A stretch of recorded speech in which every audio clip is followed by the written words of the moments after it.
2005 সালে মুদি দোকানের পরিস্থিতি।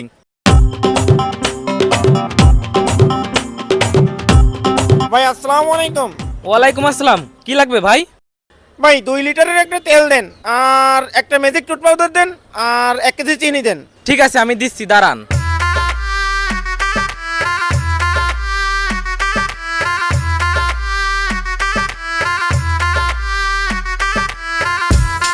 এই যে ভাই।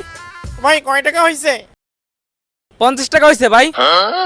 50 হইছে, এই নেন। এই যে ভাই।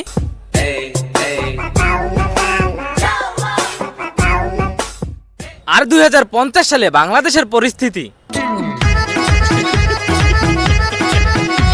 ভাই আরে ভাই, কি হয়েছে? এরকম চোরের মতন করতেছেন কেন? ওরে ভাই, বর্তমান বাংলাদেশের পরিস্থিতি খুবই খারাপ। জিনিসপত্রের দাম যে বাড়িছে তাতে মানুষজন পাগল হয়ে গেছে। এই পাগলের রাতে বাঁচার জন্য আপনার দোকানে আইছি ফলায়। ও আচ্ছা আচ্ছা, হ্যাঁ ভাই, ঠিক কথা বলেছেন। বর্তমানে যে পরিস্থিতি তাতে মানুষ পাগল হয়ে যাচ্ছে। যাই হোক ভাই, আপনি কি নেবেন তাই বলেন। আচ্ছা ভাই, 2 কেজির একটা হুইল পাউডার দেন, বড় দেখে 2টা সাবান দেন, আর একটা বড় শ্যাম্পুও দেন। ও আর নাইকেল তেলও দেন। এই নেন ভাই 500 টাকা। এই মিয়া, আপনি কি সেই 1860 ছেলে আছেন নাকি?